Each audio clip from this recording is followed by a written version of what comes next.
Are you getting my sound? Are you getting Yes, my sir. voice? अच्छा Yes, sir. अच्छा, अब तक नहीं आ रहा था शायद. ओके, चलो. So good morning friends. Last class में हमने आइसोमेरिज्म चालू किया था. So we are just going to see what we have covered till now. So what are isomers? Isomers are the different compounds with same molecular formula. तो भी isomer के definition में इतना तो आता ही है. What is that? कि these are the different compounds with same molecular formula. हाँ, but different क्या होते हैं? आइसोमर की डेफिनेशन जब बोलते हैं तो they are different, properties different होनी चाहिए, ना कि स्ट्रक्चरल फार्मूला. क्यों नहीं लिखते? क्योंकि if you are writing a structure formula, that is the definition of structural isomers. Okay, properties में क्या हो सकता है? Chemical properties, physical properties, biological properties etcetera हो सकती है. ठीक है, एक छोटा सा एग्जांपल लिया था. Ethyl alcohol, ether are the different molecular formula इनका दोनों का सेम है, बट प्रॉपर्टीज या फिर स्ट्रक्चर फार्मूला इनका डिफरेंट है. So these are the examples of isomers. Okay, और ये फिनोमिना जो होता है उसको हम आइसोमेरिज्म बोलते हैं. ठीक है, आइसोमर्स के दो इंपॉर्टेंट टाइप्स होते हैं डिपेंडिंग ऑन दी. सो पहला टाइप होता है स्ट्रक्चरल आइसोमर्स. स्ट्रक्चर आइसोमर्स होता है कि structure isomers are also called as constitutional isomers, या फिर इनको और बोलते हैं regio isomers. Okay, these are the different names of structural isomers. क्या होता है उनमें? मॉलिक्यूलर फार्मूला सेम होता है बट स्ट्रक्चरल फार्मूला डिफरेंट होता है. दूसरा इंपॉर्टेंट टाइप है इनका स्टीरियो आइसोमेरिज्म का. पूरा लंबा चैप्टर है stereo isomers. Okay, what is the definition for stereo isomers? Different molecular formula. Sorry, यहाँ पे भी मॉलिक्यूलर फार्मूला सेम रहेगा और स्ट्रक्चरल फार्मूला भी सेम रहता है. ओके, डिफरेंट कहाँ पे होता है? Differs in the position of atoms और groups in a three dimensional space में इनकी अरेंजमेंट डिफरेंट होती है. स्ट्रक्चरल फार्मूला इनका डिफरेंट होता, स्ट्रक्चर फार्मूला इनका सेम होता है. That is the main difference between structural and stereo isomers. ठीक है, आगे चल के आते हैं. कॉन्स्टिट्यूशनल या फिर रेजियो आइसोमर्स की जब भी बात करते हैं, they are having the same molecular formula, different structure formula. इनके टाइप्स होते हैं chain, position, functional, ring chain, tautomers और मेटामर्स. रिंग चेन आइसोमर्स और टॉटामर्स को हम special case of functional isomers भी मानते हैं. ठीक है, will just go one by one. तो हमने कल स्टार्ट किया था चेन आइसोमर्स. चेन आइसोमर्स की डेफिनेशन ली थी, different molecules with same molecular formula but different nature और number of carbons in the parent chain में भी हो सकते हैं, नहीं तो सब्स्टिट्यूएंट में भी डिफरेंट नंबर ऑफ कार्बन्स हो सकते हैं. ओके, कम से कम आपको चेन आइसोमर्स शो करने के लिए 4 कार्बन लगेंगे. 3 कार्बन तक आपको अल्केन में 3 कार्बन तक कोई चेन आइसोमर्स पॉसिबल नहीं है. ठीक है, तो ये हो गए आपके. तो एग्जांपल के लिए ब्यूटेन से हमने स्टार्ट किया था. ब्यूटेन अगर देते हैं तो एक में क्या होता है, 1 2 3 4 4 कार्बन हो जाएंगे और दूसरे में मेन चेन में 3 कार्बन की हो जाएगी. तो नाम में भी आपको डिफरेंस दिखता है यहाँ पे. आईयूपीएसी नाम में, स्ट्रक्चरल आइसोमर्स में आईयूपीएसी नेम डिफरेंट होता है. स्ट्रक्चरल आइसोमर्स की सारी प्रॉपर्टीज डिफरेंट होती है. ये 2 पॉइंट्स मैं लिख के दूंगा अभी 2 मिनट में. ओके, अगर आपने C5H12 कल हमने ये सॉल्व किया था तो इसके आइसोमर्स बनते हैं 1 2 3. 3 आइसोमर्स बने थे इसके, और 3 आइसोमर्स में सबके सब इसका ये इसका सब चेन आइसोमर्स है. ओके, सो इतने पॉइंट्स हमने अब तक कवर कर दिए हैं. कोई डाउट है? बोलो. सर आपने बोला ना कि 3 कार्बन तक हम्म चेन आइसोमर नहीं होता ना, तो वो अल्केन, अल्कीन, अल्काइल सभी के लिए फॉलो होता नॉट नेसेसरी, यानी अल्केन अल्किन तक तो करेक्ट है, अल्किन तक करेक्ट है. अल्काइन तक भी, अल्काइन तो 2 कार्बन का, कम से कम 2 कार्बन, 3 कार्बन का भी चेन आइसोमर्स नहीं शो करेंगे.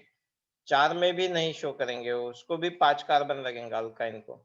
सो वेरी करेगा. मैंने ये जो बात बोली है वो इसके लिए बोली है खाली, व्हाट, अल्केन के लिए. ठीक है, है. Alkene okay. अगर देखते हैं, अल्किन अगर देखते हैं तो देखते हैं कार्बन, 2 कार्बन का तो अल्किन होगा, तो उसमें तो कोई चेन आइसोमर्स पॉसिबल नहीं है। 3 कार्बन का अल्किन अगर लगा दिया, इसमें भी चेन आइसोमर पॉसिबल नहीं है। 4 कार्बन के अल्किन में 1 2 3, अब यहाँ पे हो सकता है चेन आइसोमर्स, क्योंकि एक चेन ऐसे हो सकती है और दूसरी क्या हो जाएगी, सी सी डबल बॉन्ड सी, और एक सी को मैं यहाँ पे लिखूंगा, तो 4 कार्बन यहाँ पे भी लगेंगे आपको।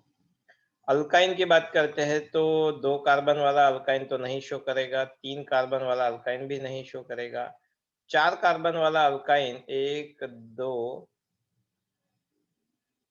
3 और 4, ये चेन तो नहीं शो करेगा। अब एक काम करते हैं, यहाँ पे ट्रिपल बॉन्ड को यहीं पे डाल देते हैं, और एक कार्बन और एक कार्बन। अब कार्बन कहाँ पे डाल सकते हैं आप बोलो पहले, इसमें कार्बन कहाँ पे डाल सकते हैं? चेन आइसोमर्स के लिए कम से कम कितने कार्बन चाहिए, ऐसा क्वेश्चन है।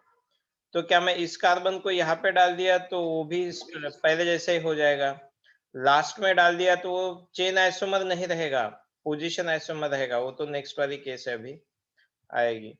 तो दूसरा आइसोमर बन सकता है, बट उसमें कार्बन ये यहाँ पे रहेगा, तो ये चेन आइसोमर्स हो गए क्या, ये 1 and the second one? Chain isomer नहीं है ये। Why they are not chain isomers? क्योंकि number of carbon in main chain same है। अब कौन सा आइसोमर है अभी देखेंगे हम, कौन सा आइसोमर है, तो नेक्स्ट वाला आइसोमर है पोजीशन, उनमें आता है ये, position of double bond is triple bond is different. Okay, और क्या हो सकता है इसमें? 4 कार्बन को मैं और एक तरीके से लिख सकता हूँ क्या, चलो ट्राई करो। मैंने ये ट्रिपल बॉन्ड होना चाहिए, 1 2 3, एक तो है। अब यहाँ पे एक कार्बन लगा दिया, तो मैं यहाँ पे तो एक कार्बन नहीं जोड़ सकता हूँ, यहाँ पे लगा दिया तो ऊपर वाली केस बन जाएगी। मतलब अल्काइन में भी कम से कम 4 कार्बन से तो नहीं बात बनेगी आपकी, तो 5 कार्बन लगेंगे, तो वैरी हो सकता है 5 कार्बन लगेंगे चेन आइसोमेरिज्म शो करने के लिए। फॉर अल्काइन टू शो, अच्छा क्वेश्चन है ये, for alkyne to show chain isomerism, minimum number of carbon required, minimum number of carbon required कितने हैं? required are 5 कार्बन, 4 तक नहीं दे सकते हैं चेन आइसोमर्स। चेन आइसोमर की बात करते हैं, पोजीशन दे सकते हैं, पोजीशन 4 से भी हो सकता है।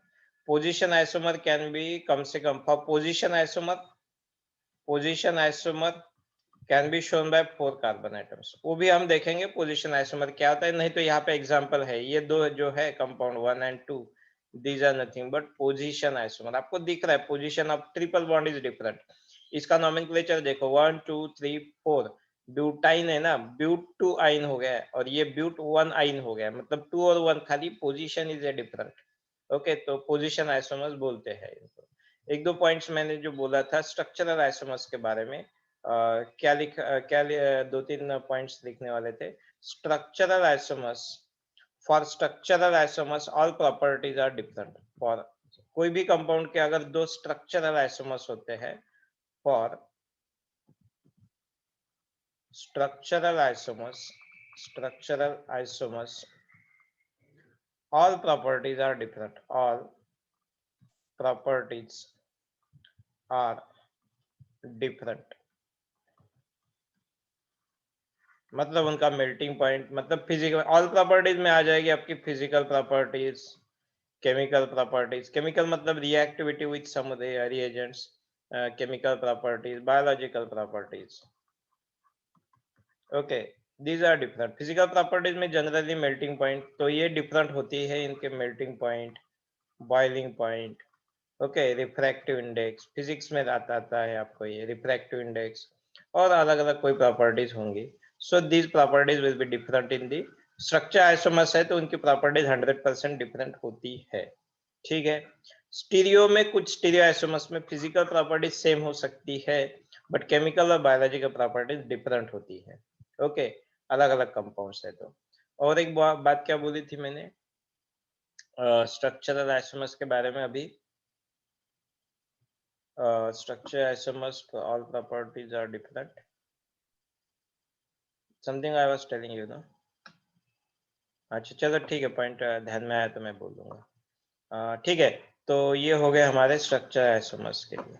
अब नेक्स्ट हम दूसरा वाला आइसोमर देखते हैं, that isomers is called as second isomer, that is nothing but, उसका नाम क्या है, position isomer. Position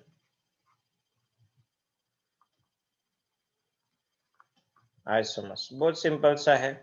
position isomers क्या होंगे बोलो, उनके सिंपल से डेफिनेशन बोलो। पोजीशन आइसोमर्स क्या होंगे? So position isomer are nothing but, तो वो तो डिफॉल्ट आ जाएगा, क्या क्या, different molecules with same molecular formula but differ in, इसको मैं ऐसा लिख देता हूँ, या आपको याद रहेगा, ये डैश की जगह क्या आएगा, different molecule with same molecular formula, differ in differ in, इसमें डिफरेंट करते हैं position of functional group different हो सकता है, नहीं तो पोजीशन ऑफ सब्स्टिट्यूएंट डिफरेंट हो सकती है,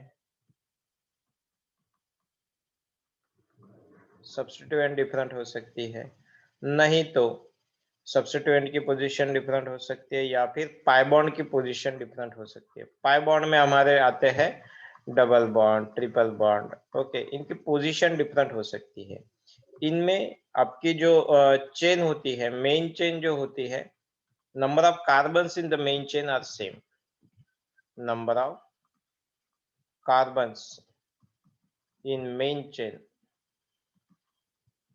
चेन आर सेम, ये भी चीज होनी चाहिए, number of carbons in a main chain, तभी वो पोजीशन की तरफ हम देखेंगे।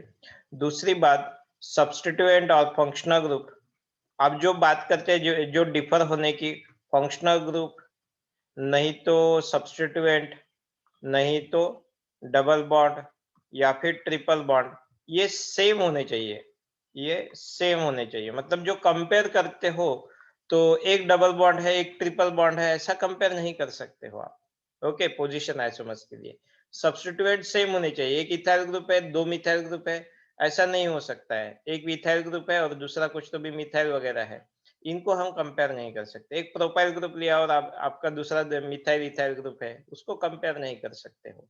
फंक्शनल ग्रुप ही डिफरेंट है, एक कीटोन है एक एल्डिहाइड है, ऐसा भी डिफरेंट है, तो वो नहीं चलेगा इसमें।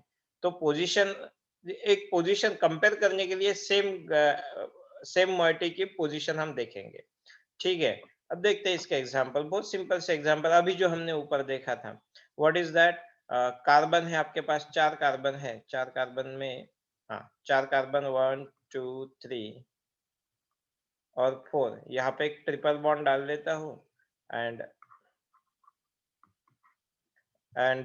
1 2 3 4, यहाँ पे ट्रिपल बॉन्ड डाल देता हूँ। अब दोनों क्या हो गए ये, इसका अगर IUPAC नाम देखते हैं तो ये क्या हुआ, ब्यूट 1 आइन, और ये हुआ ब्यूट 2 आइन। आइन। तो देखो यहाँ पे हमें ट्रिपल बॉन्ड की पोजीशन डिफरेंट दिख रही है, तो yes these are nothing but example of position isomer. Second example देखते हैं, यहाँ पे सपोज मान लो मेरे पास 3 कार्बन की चेन है और यहाँ पे OH ग्रुप है और यहाँ पे OH ग्रुप है। अब देखो आर द पोजीशन आइसोमर्स और नॉट, है पोजीशन आइसोमर्स या नहीं है, आप नॉमेनक्लेचर भी दे सकते हो। तीसरा सिंपल एग्जांपल मैं ले लेता हूँ, Cl यहाँ पे है और Cl यहाँ पे है, are this two position isomers, इनमें एक पोजीशन है और सेकंड वाला है, सेकंड वाला है position isomer, yes sir. Second वाला पोजीशन आइसोमर है, वेरी गुड। और फर्स्ट वाला ये अच्छा सेकंड नंबर का हाँ सेकंड वाला पोजीशन आइसोमर है, एंड थर्ड वाला नहीं है। क्यों नहीं नहीं है, सेम कंपाउंड है। सेम ही सेम चाहिए कंपाउंड है, Same. क्योंकि आप IUPAC नाम दोगे तो इधर से दोगे, नहीं तो IUPAC नंबरिंग यही से चालू होने वाला है और यहाँ पे भी यही से, दो ही कार्बन है, दो ही कार्बन है, तो these are the same molecule, they are not isomers, very good, correct one, okay. चौथा अगर मैं यहाँ पे लिखता हूँ, सपोज मेरे पास है यहाँ पे कीटोन और यानी C डबल बॉन्ड O और ये C double bond O, is that example of position isomer?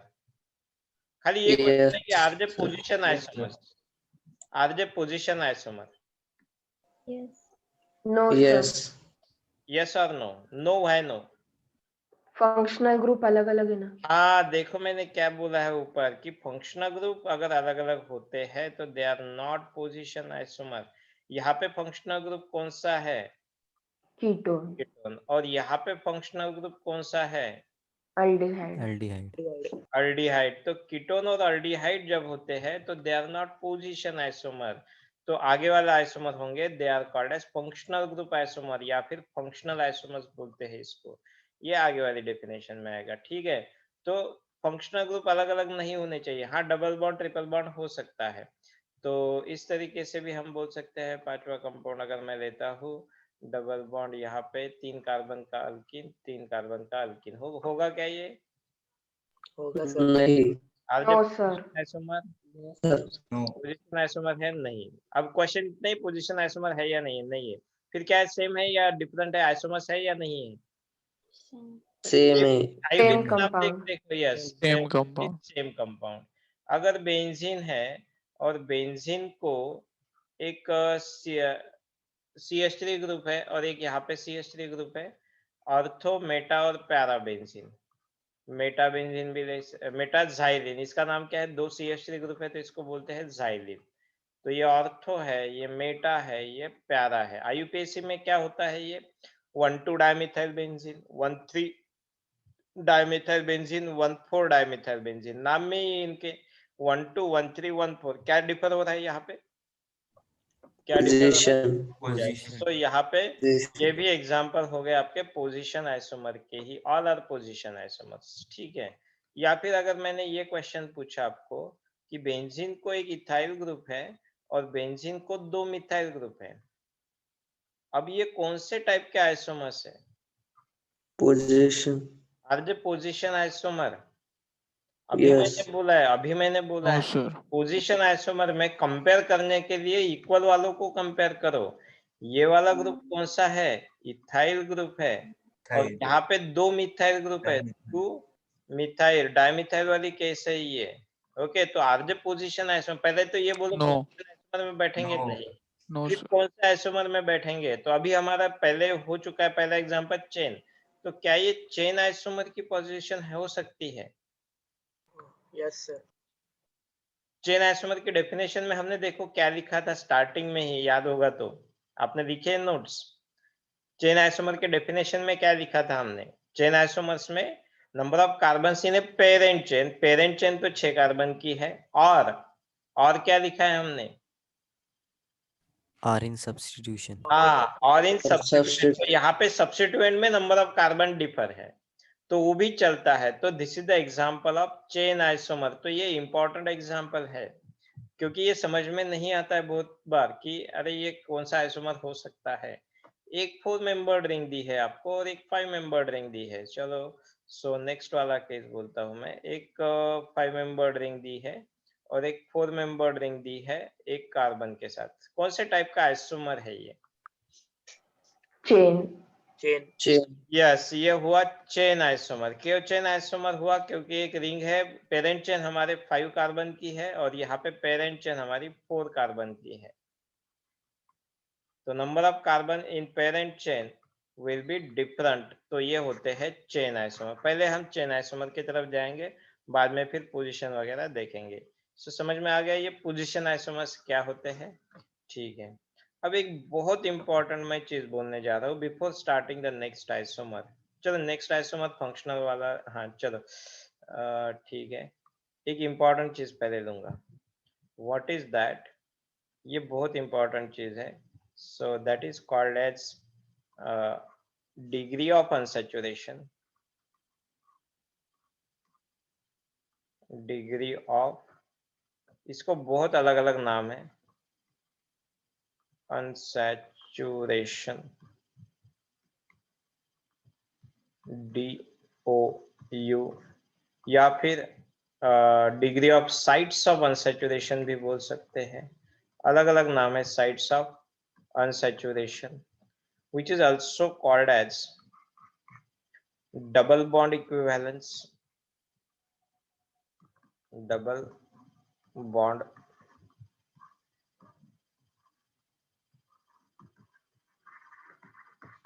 equivalence, double bond equivalence, degree of unsaturation, double bond equivalence, sites of unsaturation, और क्या है इसके नाम, degree of deficiency of hydrogen, degree of hydrogen deficiency,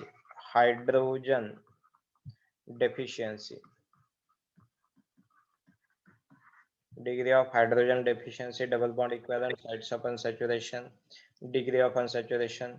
okay ये अलग अलग नाम है इस चीज के लिए. What is that? Degree of unsaturation हम बोलेंगे, DOU बोलेंगे, नहीं तो DBE बोलेंगे. साइट्स ऑफ अनसैचुरेशन भी बोल सकते हैं, डिग्री ऑफ हाइड्रोजन डेफिशिएंसी भी बोल सकते हैं. Okay, what is that important thing here? तो ये क्या होती है, पहले इसका डेफिनेशन लिखता हूँ. So this is the number of H2 molecules, number of H2 molecules required to convert given molecule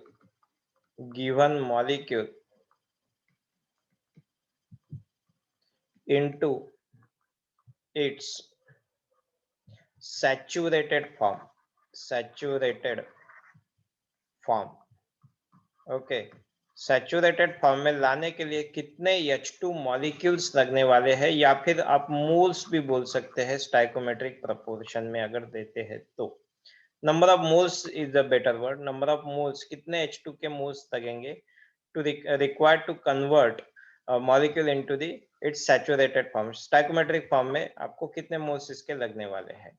चलो फिर से हम देखते हैं. सपोज यहाँ पे आपको दिया है simplest molecule CH3 connected to CH3. ठीक है, अब ये सैचुरेटेड है या अनसैचुरेटेड है? सिंगल बॉन्ड है, सैचुरेटेड हाइड्रोकार्बन है, तो इसको क्या बोलते हैं? अल्केन है ना. ये अल्केन क्या होता है, उसके नाम में ही सैचुरेटेड फॉर्म. तो आपको H2 लगने वाले हैं क्या? No H2 is required, 0 H2 is required, 0 H2 required. 0 H2 क्यों रिक्वायर्ड हो गया यहाँ पे? क्योंकि itself is a saturated formula. ये क्या है? सैचुरेटेड फार्मूला है. ओके, अगर मेरे पास CH2 डबल बॉन्ड CH2 है, CH2 डबल बॉन्ड CH2 है, तो यहाँ पे सैचुरेटेड फार्मूला करने के लिए मुझे क्या करना पड़ेगा? तो ये CH2 और CH2, सैचुरेटेड फार्मूला क्या है? CH3 connected to CH, 2 carbon है ना इसके, तो C2H4 ये मॉलिक्यूलर फार्मूला गिवन है. तो आपको कितने हाइड्रोजन्स डालने पड़ेंगे सो that it will convert into C2, और इसका सैचुरेटेड फार्मूला क्या है? CnH2n+2 है ना. Cn सैचुरेटेड फार्मूला क्या होता है? CnH2n+2. इस फार्मूले में कन्वर्ट करना है आपको. यहाँ पे तो कोई जरूरत नहीं थी क्योंकि ऑलरेडी ये C2H6 वाली केस थी. व्हाट इज CnH2n वाली H2n+2 वाली केस थी. बट यहाँ पे एक H2 मॉलिक्यूल डालना पड़ेगा, H2 ऐड करना पड़ेगा so that it will convert into पूरा C2H6 में कन्वर्ट होगा. तो यहाँ पे n is equal to what, या फिर साइट्स ऑफ अनसैचुरेशन कितने हैं, कितने मॉलिक्यूल्स अपने डाले हैं? 8 molecule.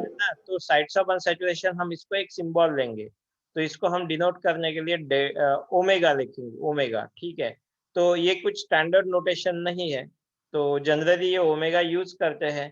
तो व्हाट इज दैट? ओमेगा कितना है, या फिर आप साइट्स ऑफ, इसको पढ़ते रहे वैसे बोलो, साइट्स ऑफ अनसैचुरेशन, या फिर DBE बोलो, डिग्री ऑफ अनसैचुरेशन बोलो. कितने हैं इसके लिए? 1 हो जाएगा. तो 1 डबल बॉन्ड है तो ये 1 लगेगा. अगर ये ट्रिपल बॉन्ड है, मतलब CH ट्रिपल बॉन्ड CH, अब टोटल H2 कितने लगेंगे so that it will convert into CH3 connected to CH3? 2H2. 2H2, 4 hydrogens लगेंगे, H लगेंगे. हमें H नहीं चाहिए, हमें H2 चाहिए. H2 कितने लगेंगे बोलो? 2 लगेंगे. तो यहाँ पे मैं साइट्स ऑफ अनसैचुरेशन 2 लिख सकता हूँ. अगर मेरे पास साइक्लोप्रोपेन रिंग है, तो ये सैचुरेटेड फार्मूला है या अनसैचुरेटेड फार्मूला है? सैचुरेटेड है. इसका मॉलिक्यूलर फार्मूला क्या है? C2 C3 है आपके पास, और हाइड्रोजन कितने हैं? 6. अरे Six. यहाँ पे Six हाइड्रोजन है। कितने 6 ही है ना, 6. 6 हाइड्रोजन। और सैचुरेटेड फार्मूला क्या है, C3H क्या है, 8 है। तो यहाँ पे हाइड्रोजन डालने के लिए स्कोप है या नहीं है? यहाँ पे अगर मैं हाइड्रोजन डालता हूँ तो एक H यहाँ पे बैठ सकता है, एक H यहाँ पे बैठ सकता है, मतलब एक H2 कंज्यूम हो सकता है इसमें, so that it will convert into CH3 connected to CH2 connected to CH3। ये तो पहले CH2 CH2 CH2 है, मतलब C3H6 है। इसका सैचुरेटेड फार्मूला है C3H8, मतलब यहाँ पे मैं एक H2 मॉलिक्यूल डालूंगा तो it will convert into a saturated formula. So यहाँ पे मेरा ओमेगा कितना आएगा, डबल बॉन्ड इक्विवेलेंस कितना है, यहाँ पे डबल बॉन्ड नहीं है फिर भी डबल बॉन्ड इक्विवेलेंस आता है। Okay, so and that is 1। तो रिंग अगर होती है तो यहाँ पे भी एक अनसैचुरेशन होता है। सपोज मेरे पास है 2 रिंग, ओके, सपोज मेरे पास है 2 रिंग, तो यहाँ पे कितने H2 लगेंगे? तो आप एक तो मॉलिक्यूलर फार्मूला लगा दो, नहीं तो सिंपल सा ट्रिक ध्यान में रखो। 2 रिंग है, रिंग कैसे कैलकुलेट किया? लास्ट टाइम मैंने बोला था आपको रिंग कैलकुलेट करने के लिए, बाइसाइक्लिक मॉलिक्यूल सिखाए थे तब। रिंग कैलकुलेट कैसे करते हैं? इसमें तो दिख रहा है आपको बाइसाइक्लिक कंपाउंड है। बाइसाइक्लिक कंपाउंड है तो यहाँ पे साइट्स ऑफ अनसैचुरेशन 2 होते हैं। प्रूव करके देखेंगे अलग अलग मेथड से। इसका मॉलिक्यूलर फार्मूला निकाल सकते हैं। कार्बन कितने हैं, हाइड्रोजन कितने हैं, बोलो? 10 कार्बन। 6 + 4 10 कार्बन है। हाइड्रोजन कितने हैं इस मॉलिक्यूल में? 18. 18 है। Yes sir, 18 है। 18 है तो आप CnH2n वाले फार्मूले में अगर डालते हो तो C10 होना चाहिए, कार्बन नहीं चेंज हो जाएंगे, बट हाइड्रोजन कितने रहते हैं? 22. 22. 22 रहते हैं, मतलब हाइड्रोजन कितने कम है? 18 - 22, 4. 2H2. सॉरी 22 - 18 कितने होते हैं? 4। 4 हाइड्रोजन है तो H2 कितने हैं? H2 कितने 2H2. लगेंगे? 2H2। तो हो गया आपका साइट्स ऑफ अनसैचुरेशन 2 होता है। ओके, तो ये रिंग के लिए। अगर मैं बेंजीन की बात करता हूँ तो हो गया ये। तो इसका क्यों लगा यहाँ पे? तो कितने H2 लगेंगे? तो यहाँ पे एक ब्रेक करना पड़ेगा और यहाँ से कोई भी एक बॉन्ड ब्रेक करना पड़ेगा, सो दैट ऐसा H2 अगर आप डाल दोगे तो ये सैचुरेटेड में कन्वर्ट हो जाएगा। ओके, अगर मैं बेंजीन की बात करता हूँ तो साइट्स ऑफ अनसैचुरेशन, यहाँ पे चलो एक कंक्लूजन कर देते हैं। देखो कंक्लूजन क्या है, कंक्लूजन क्या है? साइट्स ऑफ अनसैचुरेशन और रिंग में क्या रिलेशन है? एक डबल बॉन्ड है तो साइट्स ऑफ अनसैचुरेशन कितने हो जाएंगी? 1 double bond equivalence. Double bond equivalence भी बोल सकते हैं, DOU भी बोल सकते हैं, अलग अलग नाम बोले हैं मैंने। एक ट्रिपल बॉन्ड है, ये किसके लिए? एक ट्रिपल बॉन्ड से हमें क्या पता चलता है? 1 triple bond stands for 1 dBe और 2 dBe या 4 dBe? 2 dBe, 2 double bond equivalence या 2 साइड्स ऑफ अनसैचुरेशन। 1 रिंग अगर है आपके पास तो फिर यहाँ से क्या कंक्लूजन होगा? 1 रिंग है तो यहाँ से क्या कंक्लूजन होगा? एक रिंग है खाली आपके पास, एक रिंग मतलब एक अनसैचुरेशन, एक साइड्स ऑफ अनसैचुरेशन। 2 रिंग मतलब 2 साइड्स ऑफ अनसैचुरेशन। एक रिंग एक डबल बॉन्ड है, एक रिंग है और एक डबल बॉन्ड है, एक डबल बॉन्ड है। तो इनमें साइड्स ऑफ अनसैचुरेशन कितने हैं? डबल बॉन्ड इक्विवेलेंस कितने हैं? 2 dBe वाला मॉलिक्यूल है ये। ठीक है, अगर आपके पास एक एग्जांपल आप डायरेक्टली बोल सकते हैं, अगर एक रिंग है तो एक डबल बॉन्ड इक्विवेलेंस और डबल बॉन्ड है तो एक अनसैचुरेशन। इसमें DBE निकालो। क्वेश्चन है कि DBE क्या होगा इसमें, बाकी कुछ नहीं करना। 3 dBe. यहाँ पे एक रिंग के लिए एक 2 डबल बॉन्ड, तो यहाँ पे होता है 3 dBe। हाँ, सपोज आपके पास बेंजीन मॉलिक्यूल है, मोस्ट इंपॉर्टेंट। बेंजीन कितने DBE बता सकता है? 4 molecule. 4. Yes, 3 part is double bond, 1 for the ring, so it will be 4 dBe. बराबर है।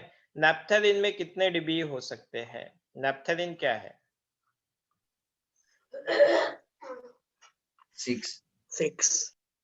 5 डबल बॉन्ड है और एक 2 रिंग है। 5 डबल, देखो देखो 7. देखो देखो, 7. बाइसाइक्लिक कंपाउंड है, 5 डबल बॉन्ड है। Yes, it is a 7। Yes, आपके पास है ये वाला, ऐसे मॉलिक्यूल देता हूँ 5 कार्बन एटम्स, डबल बॉन्ड ये, और यहाँ पे टोटल डीबी बोलो मुझे कितने हैं।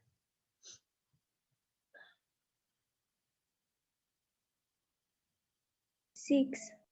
1 2 3 4 5 और रिंग के लिए 6, करेक्ट है। ओके, ये हो गया डीबी। सपोज मैं यहाँ पे देता हूँ,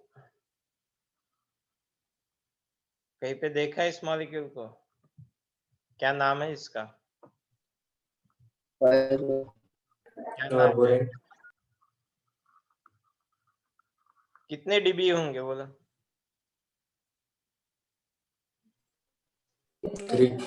1 1 2 3 4 डबल बॉन्ड इक्विवेलेंस 3. 3। और बोलो, किसी का आंसर है दूसरा? 5 सर। 5 किधर से आ गए भाई? 2.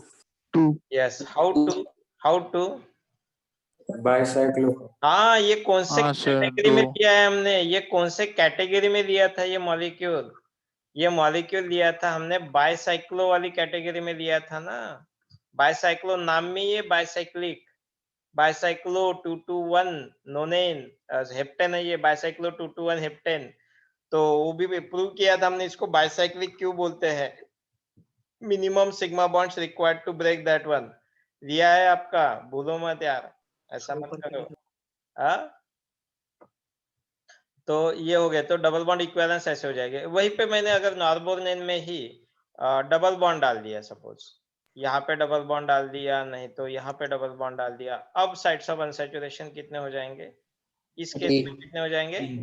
इसमें 3 हो जाएंगे। और डबल, ये बाइसाइक्लिक के लिए 2 हो जाएगा, डबल बॉन्ड के लिए 1 हो जाएगा, और यहाँ पे 4 हो जाएगा। तो इस तरीके से डबल बॉन्ड इक्विवेलेंस सर- बोल सकते हैं। एनीथिंग बोलो। सर वो 6 वाला नहीं समझा सर। 6 वाला मतलब मैंने नंबर नहीं दिया, ये सर 6 ये वाला क्या? हाँ, हाँ। ये वाला। ओके, तो 6 वाले में क्यों नहीं है बोलना, कैसे कैसे? डबल, मैंने क्या बोला है, डबल बॉन्ड के लिए 1, ट्रिपल बॉन्ड के लिए कितने होंगे? जितने पाई बॉन्ड्स है उतने डीबी, और जितने रिंग है उतने डीबी। तो ये यहाँ पे डबल बॉन्ड, यहाँ पे पाई बॉन्ड्स कितने हैं? 2. ट्रिपल बॉन्ड में पाई बॉन्ड कितने होते हैं? 2। तो इसको 2 तोड़ने पड़ेंगे। यहाँ पे 1 है, यहाँ पे 1 है, यहाँ पे 1 है, मतलब पाई बॉन्ड्स कितने हैं? 2 3 4 5 हो गए। रिंग भी बची है तेरी, तो उसको भी तोड़ना पड़ेगा, हो गया तेरा 6। Okay sir. ओके, तो इस तरीके से ठीक है। सपोज मेरे पास है यहाँ पे double bond O, okay, alcohol भी हो सकता है, तो इसमें भी सैचुरेटेड फार्मूला के लिए H2A ऐड कर सकता हूँ मैं पाई बॉन्ड तोड़ने के लिए। तो यहाँ पे साइड्स ऑफ अनसैचुरेशन कितने होंगी? 1। और एट द सेम टाइम अगर अल्कोहल है आपके पास, तो यहाँ पे सब सिग्मा बॉन्ड्स है। When all are sigma bonds, so what is that formula? यहाँ पे कितने होंगे डीबी? 0. 0 हो जाएंगे। ठीक है, साइक्लोहेक्सानोन दिया है आपको, साइक्लोहेक्सानोन दिया है, और यहाँ पे भी डबल बॉन्ड दिया है, और यहाँ पे भी डबल बॉन्ड दिया है। चलो बोलो अनसैचुरेशन कितने हैं? 4. 3 फॉर द पाई बॉन्ड्स और एक रिंग के लिए, तो ये हो गए 4। ठीक है, कोई भी मॉलिक्यूल ले सकते हैं आप। सपोज यहाँ पे एसिड दिया है, carboxylic acid. Okay, sides of unsaturation कितने हैं? 1. 1 साइड्स ऑफ अनसैचुरेशन। क्यों इंपॉर्टेंट है ये भी बोलूंगा, बहुत इंपॉर्टेंट चीज है ये। ठीक है, डबल बॉन्ड और डबल बॉन्ड और डबल बॉन्ड, बोलो, बहुत सिंपल है। अब सिंपल लग रहा है आपको? हो गए? यस, बोलो। आपको कोई भी एग्जांपल पूछना है तो पूछ सकते हो। चलो, हो गया। तो ये समझ में आ गया कि साइड्स ऑफ अनसैचुरेशन कैलकुलेट कैसे करते हैं, इंपॉर्टेंट चीज थी। ठीक है, ये हो गया हमारा साइड्स ऑफ अनसैचुरेशन। कोई डाउट है इसमें बोलो? साइड्स ऑफ अनसैचुरेशन बोलो, डिग्री ऑफ डिसोसिएशन नहीं, डिग्री ऑफ डिसोसिएशन अलग होता है। Degree of unsaturation, sides of unsaturation, double bond equivalence, degree of hydrogen deficiency. बोलो, इसका नाम देखो क्या लिखा मैंने, हाइड्रोजन डिफिशियंसी। कितने हाइड्रोजन कम है, H2 डिफिशियंसी बोलते हैं इसको। कितने H2 आप डाल सकते हो, कितना स्कोप है, that is also called as degree of hydrogen deficiency. Double bond equivalence. अब डबल बॉन्ड इक्विवेलेंस है मतलब डबल बॉन्ड वर्चुअली होने यानी एक्चुअली डबल बॉन्ड होनी चाहिए ऐसी कोई बात नहीं है। एक रिंग है वो भी डबल बॉन्ड इक्विवेलेंस के इक्वल काम करती है। ओके, साइट्स ऑफ अनसैचुरेशन या डिग्री ऑफ अनसैचुरेशन भी हम बोलेंगे इसको। ठीक है, ये अलग अलग इसके नाम होते हैं। ठीक है, ये क्यों इतने काम की है। अच्छा, मैं मॉलिक्यूलर फॉर्मूला देता हूँ और क्वेश्चन हमें बहुत बार ऐसा आता है कि ये वाला क्वेश्चन बहुत बार आता है और ये मोस्ट इंपॉर्टेंट क्वेश्चन है और इसके लिए बहुत प्रैक्टिस लगती है। Number of isomers possible. मैं स्ट्रक्चरल की बात करते हैं, अभी हमारा स्ट्रक्चरल ही चालू है। स्ट्रक्चरल आइसोमर्स पॉसिबल फॉर कितने आइसोमर्स बन सकते हैं। पहला मॉलिक्यूलर फार्मूला मैं देता हूं C4H8 के लिए। अब देखो, पहला ही मैंने खतरनाक क्वेश्चन पूछ लिया। C4H8 मॉलिक्यूल दिया है आपको और क्वेश्चन ये पूछा है कि नंबर ऑफ आइसोमर्स कितने बन सकते हैं। तो ये फॉर्मूला सॉल्व करने के लिए, ऐसा क्वेश्चन सॉल्व करने के लिए सबसे पहली चीज होती है number of degree of unsaturation. Degree of unsaturation कितनी होनी चाहिए इस केस में, तभी आप आगे बढ़ सकते हो। Without that you can not go further. आपको साइट्स ऑफ अनसैचुरेशन निकालना बहुत ही ज्यादा इंपॉर्टेंट होता है। बोलो क्या है यहाँ पे। C4H8 1 यहाँ पे, मतलब इसमें क्या हो सकता है, कम से कम एक डबल बॉन्ड हो सकता है, नहीं तो एक रिंग हो सकती है। इतना तो बनेगा ही बनेगा। इसके अलावा क्या इसमें दो डबल बॉन्ड होंगे? नहीं होंगे। क्या इसमें दो रिंग होंगी? नहीं होंगी, कभी भी नहीं होगी। क्या इसमें एक जीरो डबल बॉन्ड, क्या ये मॉलिक्यूल और ये मॉलिक्यूल सेम रहेंगे? 1 2 3 4 कार्बन लिए मैंने। Is that molecule? यस, होगा। इसका मॉलिक्यूलर फार्मूला और इसका मॉलिक्यूलर फार्मूला सेम होगा? No. नहीं, नेवर पॉसिबल। क्योंकि ये है यहाँ पे। अब मॉलिक्यूलर फार्मूला देखो, 1 2 3 4 4 कार्बन है इसके पास। हाइड्रोजन कितने हैं? 3 4 5 6 7 8 9 10। 10. ये हो गए 10 हाइड्रोजन। हमें दिया है C4H8 वाला, तो ये हम कैलकुलेट ही नहीं कर सकते हैं। ऐसा निकालोगे मतलब आपको 4 कार्बन लिखने हैं। 4 कार्बन लिखने हैं, एक तो डबल बॉन्ड चाहिए, नहीं तो रिंग चाहिए। तो कितने आइसोमर्स बनेंगे? असाइक्लिक वाली केस करते हैं, असाइक्लिक वाली केस करते हैं। ठीक है, 4 कार्बन को एक ही लाइन में लगा दो। 4 कार्बन को एक ही लाइन में लगा दो। डबल बॉन्ड कहाँ कहाँ लिख सकते हैं? मैं डबल बॉन्ड यहाँ पे लिख सकता हूँ, A मॉलिक्यूल बनेगा। डबल बॉन्ड यहाँ पे लिख सकता हूँ, B मॉलिक्यूल बनेगा। आप फिर अभी और एक साइक्लिक। नहीं आएंगे आएंगे इसके ऊपर, डायरेक्टली मत जाओ साइक्लिक के ऊपर। मैं देखो कैसे फॉर्मूला सॉल्व करता हूँ। असाइक्लिक में ये देखो, 4 को ये लिया, यहाँ पे 2 आइसोमर्स बने। क्लियर? अब देखो इसको A और B निकाल सकते हो आप। A मॉलिक्यूल B मॉलिक्यूल क्या होगा? A मॉलिक्यूल और B मॉलिक्यूल। एक A मॉलिक्यूल क्या होगा? 4 कार्बन, यहाँ पे डबल बॉन्ड। B मॉलिक्यूल क्या होगा? यहाँ पे। मैंने अभी स्टीरियो नहीं डाला इसमें, एक्चुअली स्टीरियो भी होते हैं, बट यहाँ पे खाली स्ट्रक्चरल की बात करते हैं। ठीक है, ये हुआ C4H8 का। क्या 3 कार्बन का चेन नहीं बन सकती है? 3 कार्बन की चेन, और मैं यहाँ पे एक कार्बन लेता हूँ। इसमें कितने अलग अलग पोजीशन है जहां पे मैं डबल बॉन्ड डाल सकता हूँ? कितने अलग अलग पोजीशन है जहां पे मैं डबल बॉन्ड डाल सकता हूँ? मैं डबल बॉन्ड यहाँ पे डाल सकता हूँ, तो मुझे C मॉलिक्यूल मिलेगा। तो यहाँ पे डाल दिया तो सेम होगा या डिफरेंट होगा? Same. सेम ही होगा, C के जैसा। यहाँ पे डाल दिया तो Different. Is that? सेम होगा सर। डाल के देखो, सेम ही सेम होगा। होगा। हाँ, सेम होगा सर। और कोई चेन पॉसिबल है? 4 कार्बन के लिए 2 चेन पॉसिबल है, 2 ही चेन पॉसिबल है। तो टोटल आइसोमर्स कितने बने? A B और C। तो ये C वाला मॉलिक्यूल कैसे होगा? ये वाला मॉलिक्यूल होगा, C मॉलिक्यूल। तो असाइक्लिक में कितने आइसोमर्स बनते हैं? 3 आइसोमर्स असाइक्लिक में बनते हैं। ठीक है, फिर आते हैं साइक्लिक की बात करते हैं। साइकिल कितने हो सकती है? साइकिल्स में क्या होगा? साइक्लिक मॉलिक्यूल्स हम देखते हैं। तो दूसरा पार्ट है इसका साइक्लिक मॉलिक्यूल्स। साइक्लिक मॉलिक्यूल में 4 कार्बन है, प्लस कितने रिंग होनी चाहिए? एक रिंग। कितनी पॉसिबिलिटी बनेगी? एक बनेगी या 2 बनेगी? एक ही बनेगी। 4 कार्बन है और साइक्लोब्यूटेन की देखो मॉलिक्यूलर फार्मूला 1 2 3 4 C4 है। और हाइड्रोजन कितने हैं आपके पास? हाइड्रोजन है 8। ओके, तो वही तो पूछा है आपको क्वेश्चन, C4H8 के कितने आइसोमर्स बन सकते हैं। खत्म काम, नहीं होगा और कुछ। 3 कार्बन की चेन नहीं हो सकती है, 3 कार्बन की रिंग नहीं हो सकती है, हो सकती है सर। और इसके लिए एक CH3 जोड़ दो क्योंकि एक कार्बन कम है। तो टोटल कितने हो गए।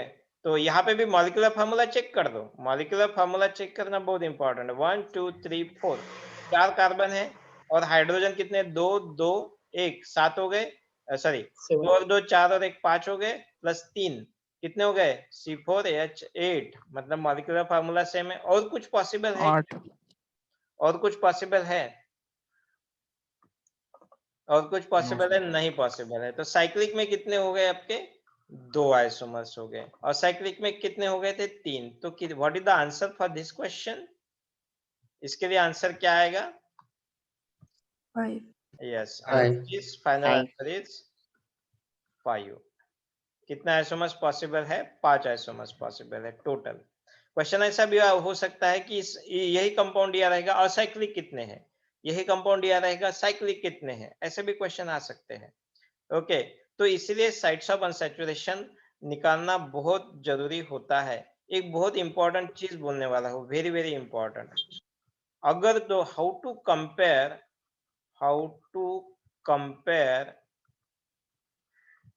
two molecules, if two molecules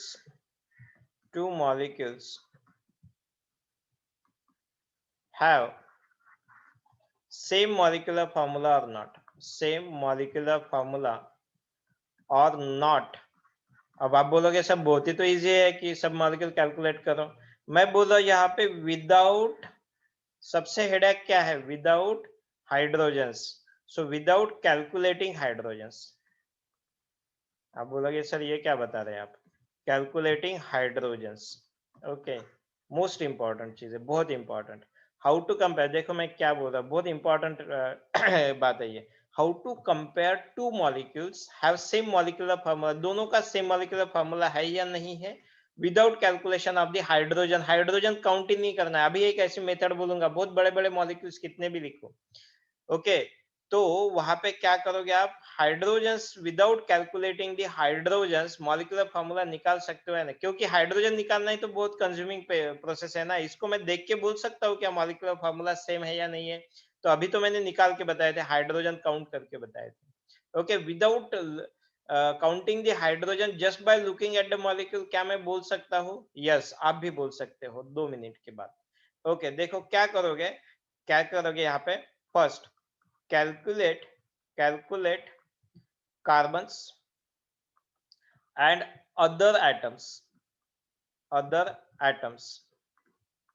not hydrogen, जितने भी अलग अलग एटम्स है और कार्बन है उनको कैलकुलेट करो।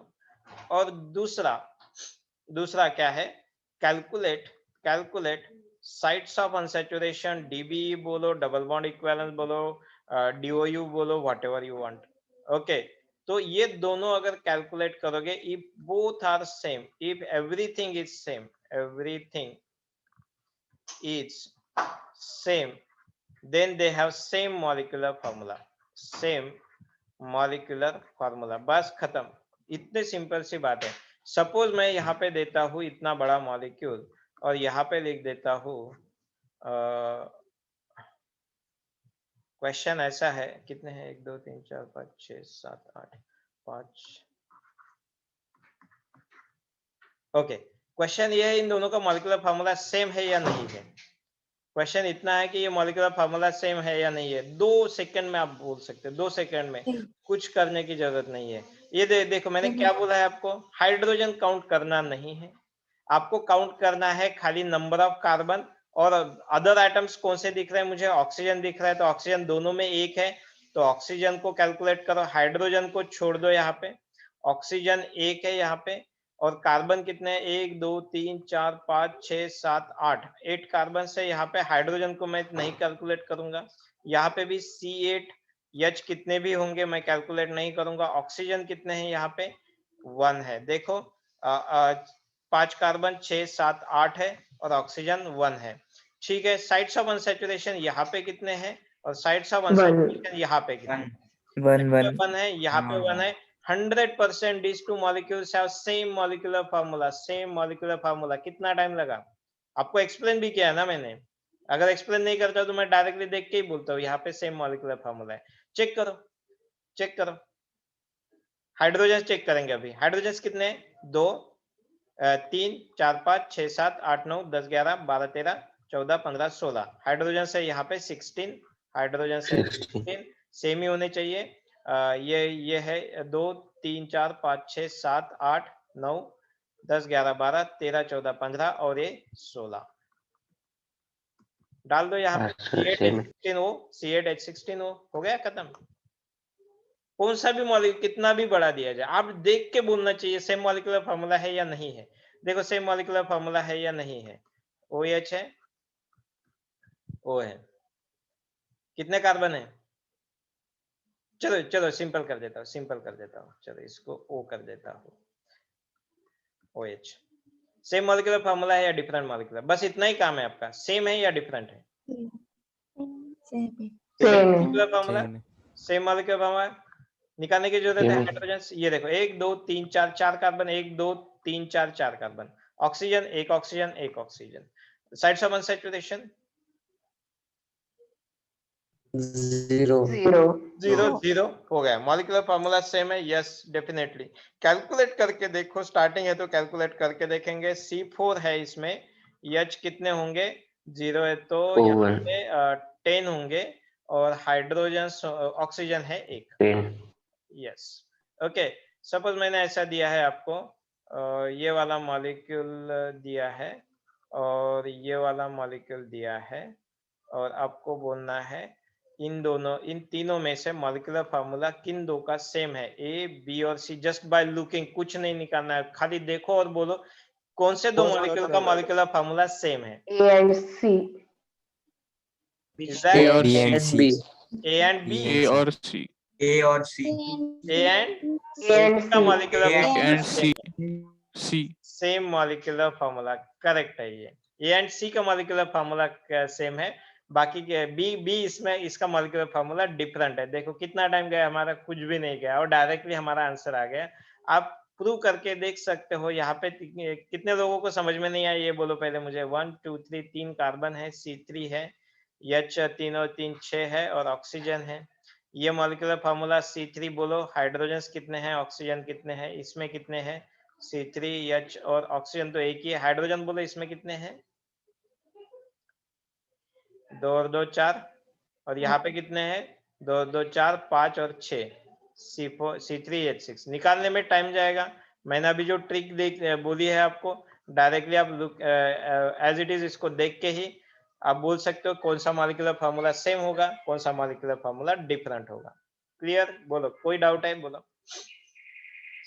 समझे ना? ओके। तो इस तरीके से ये डबल बॉन्ड इक्विवेलेंट बहुत काम की चीज है, बहुत काम की चीज है। अब आप बोलोगे सर यहाँ पे बहुत बार मॉलिक्यूलर फार्मूला दिया जाता है। अब C4H8 में तो आपने निकाला, साइट्स ऑफ अनसैचुरेशन 1 है। C4H6 में भी आप निकालोगे, साइट्स ऑफ अनसैचुरेशन कितना है? 2 हो जाएंगे। बट C4H8 O2 में कितने साइट्स ऑफ अनसैचुरेशन है? अब ये कैसे निकालोगे? क्वेश्चन है C3H9N में साइट्स ऑफ अनसैचुरेशन कैसे है, कैसे निकालोगे इसको? ओके क्योंकि ये निकालना जरूरी है। क्वेश्चन ऐसे आता है, how many number of isomers possible for C3H9N? How many isomers are possible for C4H8O2? How many isomers are possible for C4H6O? तो फिर यहाँ पे अगर इसको कैलकुलेट करना है तो इसके लिए एक बहुत दूसरा इंपॉर्टेंट फॉर्मूला देता हूँ। Sites of unsaturation is equal to C+1 minus H plus X minus N divided by 2। क्या क्या क्या क्या क्या? C+1 minus H plus X minus N, where C is number of carbons. Number of carbons. H is nothing but number of hydrogens. X is nothing but number of other halogens. N is number of nitrogen phosphorus, nitrogen के नीचे आने वाले periodic table में nitrogen phosphorus arsenic तक जाने की कोई जरूरत नहीं रहती है, नाइट्रोजन और फॉस्फोरस हो सकते हैं। फॉस्फोरस भी बहुत कम होता है, ये हो। अब इस फॉर्मूला में ऑक्सीजन तो कहीं पे भी नहीं है, तो सिंपल सी बात है, इग्नोर नंबर ऑफ ऑक्सीजन, बस खत्म काम। फॉर एग्जाम्पल अभी जो मैंने पूछा था C4H8O, C4H8O2 sites of unsaturation क्या रिप्रेजेंट करता है? एन क्या रिप्रेजेंट करता है? N is the number of nitrogen और फॉस्फोरस, नाइट्रोजन या फिर नाइट्रोजन के नीचे आने वाले, और ऑक्सीजन के नीचे आने वाले हैं सल्फर है, oxygen, sulphur, selenium, tellurium. Okay, इनको हम इग्नोर करना है। ओके, ऑक्सीजन आता है तो not only oxygen, sulphur, selenium और टेलुरियम, इनको हमें इग्नोर करना है। बस सिंपल सी चीज है। बोलो यहाँ पे C4H8O2 का साइट्स ऑफ अनसैचुरेशन कितने होंगे? 1 कैलकुलेट किया लोगों ने? यस, तो 5 कार्बन, यस, यहाँ पे 1 होता है। ठीक है, और वही दूसरा एग्जांपल मैंने दिया था आपको C3H9N में, C3H9N में साइट्स ऑफ अनसैचुरेशन कितने हैं? 1 भी हो सकता है, 0 भी हो सकता है, 2 भी हो सकता है। ऊपर फॉर्मूला दिया है मैंने। नंबर ऑफ कार्बन, तो यहाँ पे C+1 4 आ जाएंगे, हाइड्रोजन 9 है और नाइट्रोजन 1 है, उसमें से माइनस कर दो। ओके, तो एक हाइड्रोजन है, X तो है नहीं, कुछ भी इग्नोर, तो 9 - 1 8 8/2 4 हो जाएंगे, 4 हो जाएंगे, और ये 4 - 4 कितना है? 3 - 4 0 आएगा। ठीक है, ये आप ऐसा बोल सकते हो, अगर इसमें C4 और H2 दिया है तो इसका मॉलिक्यूलर फार्मूला यहाँ पे कितना, नहीं H2 नहीं दिया, H2, चलो मैं ऐसा देता हूँ आपको, C4 8 2 10 2 12, क्वेश्चन ये है C4H12 दिया है, साइट्स ऑफ अनसैचुरेशन कितने आ रहे हैं?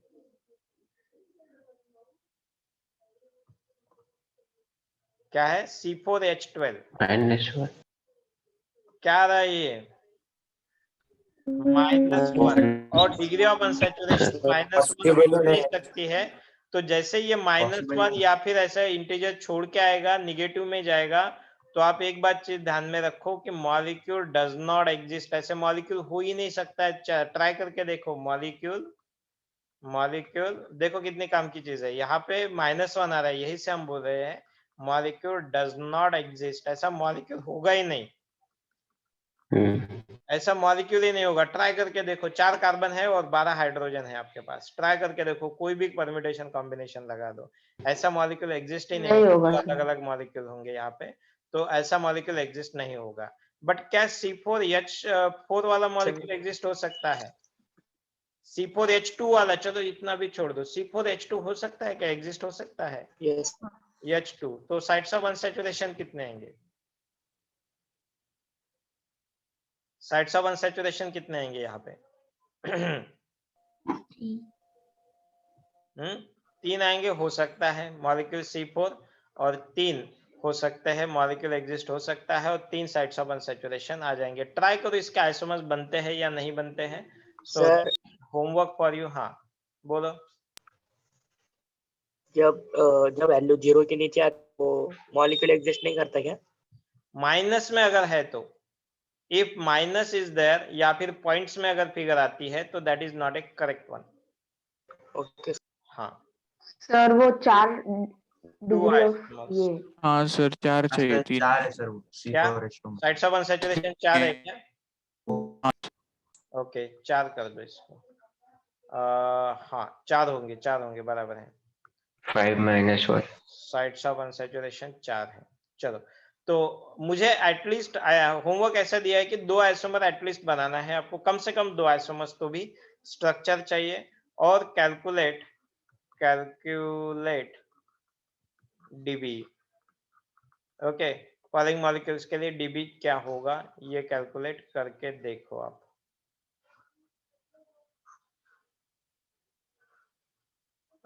सर इतना सिंपल सिंपल पढ़ाया और ये कॉम्प्लिकेटेड आंसर दे दिया, एग्जांपल दे दिया है ना। 2C4H6 N2 तीसरा। सो कुछ मॉलिक्यूल एग्जिस्ट भी करेंगे, कुछ मॉलिक्यूल एग्जिस्ट नहीं करेंगे। C3H6 चौथा। C5H11 nitrogen 5।